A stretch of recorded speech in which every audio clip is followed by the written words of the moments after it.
Hello viewers, my name is Patricia Ayim, a counselor and then licensed by Ghana Psychology Council. We are... Bonjour à tous, je suis Madame Patricia Ayim. Aujourd'hui, nous allons avoir une discussion sur la communication des mariages. Et aussi, nous allons ici avec Monsieur Benjamin. Oui, Monsieur Benjamin. Oui, madame. Bienvenue. Merci. Que veut dire la communication pour vous dans le mariage? Ok, merci, madame. Je dirais tout simplement, quand on parle de la communication dans le mariage, c'est le fait de discuter ou bien de s'argumenter dans un couple sans se chicaner du tout. On peut discuter dans un couple donné sans se mettre en colère. Il est vrai qu'il n'existe pas de couple sain. Il n'existe pas de couple sain, c'est-à-dire un couple qui est tout à fait parfait.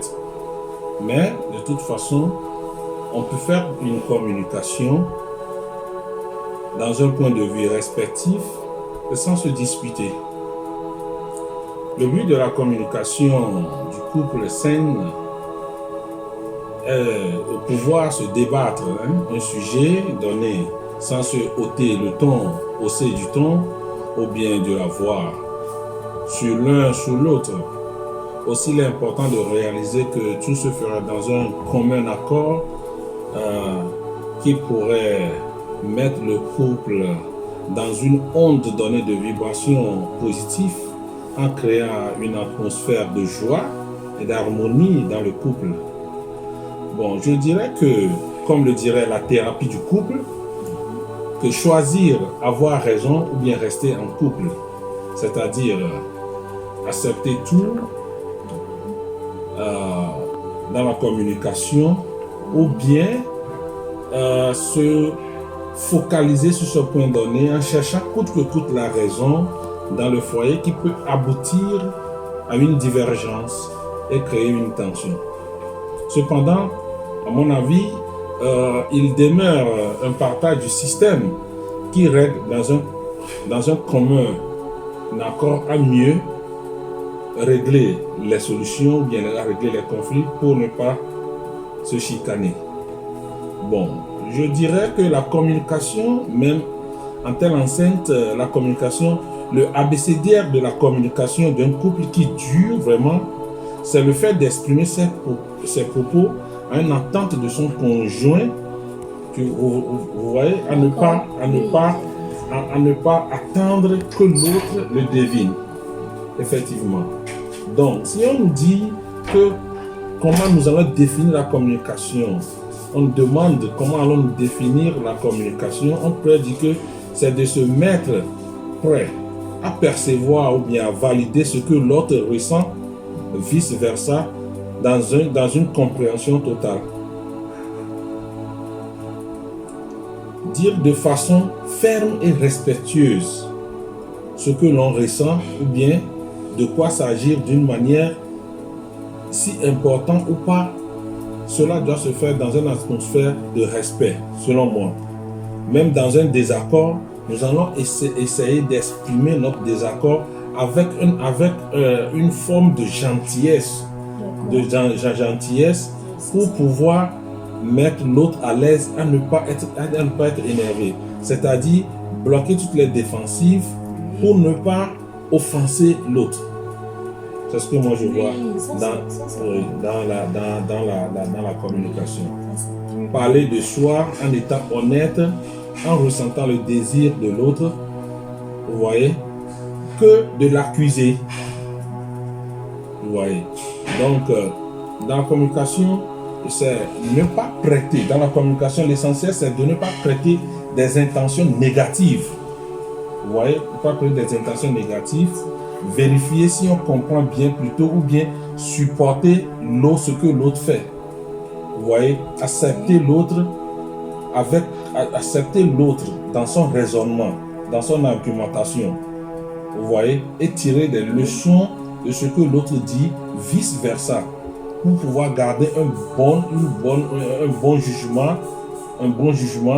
de tout un chacun et aboutir à une conclusion saine qui va avantager tout le couple. Pour la communication dans le couple aussi, ce que je pourrais dire en réalité, c'est d'éviter l'interaction avec l'usage des formules et des tons qui pouvaient claquer le résultat, c'est-à-dire mettre le couple en phase. Vous voyez? Donc entretenir aussi des liens en exprimant à l'autre ce que l'on compte vraiment sur soi-même en accord pour faire exprimer que l'on pense, ce que l'on ressent au moment présent au lieu de parler du futur. Dans la communication, on peut parler du futur, mais le plus beau serait mieux de discuter à présent ce qui n'y va pas et de comment s'arranger pour pouvoir améliorer pour une bonne évolution du couple.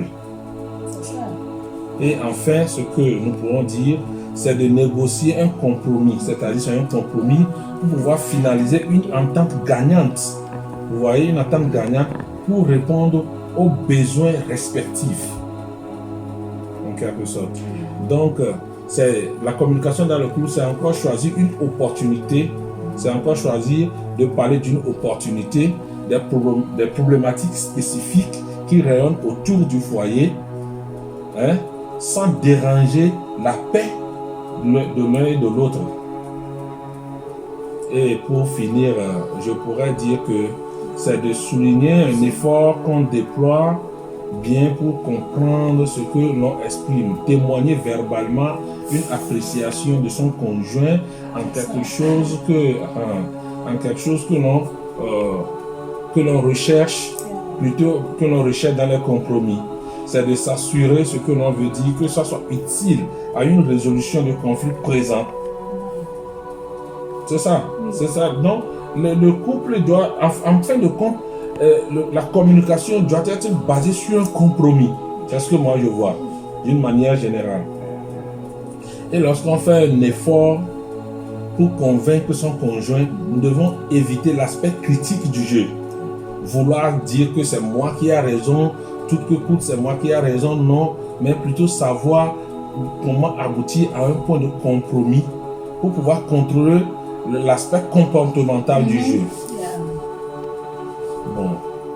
Et pour ne pas parler trop, je pourrais dire que la communication dans un couple, c'est un moyen de placer les garde-fous. Si la communication vraiment est réelle dans le couple, vous avez déjà scellé les garde-fous du foyer. Moi, j'appelle la communication les garde-fous du foyer pour pouvoir démarrer dans une atmosphère de joie et pour créer une paix succincte pour l'évolution des enfants, l'évolution générale de la famille, en quelque sorte. Wow, monsieur Benjamin, c'était bon idée. Merci beaucoup et bienvenue encore. Donc, nous sommes contents pour aujourd'hui. Donc, merci beaucoup. On va se voir merci, encore. Maman. À plus. Au revoir. Merci, au revoir.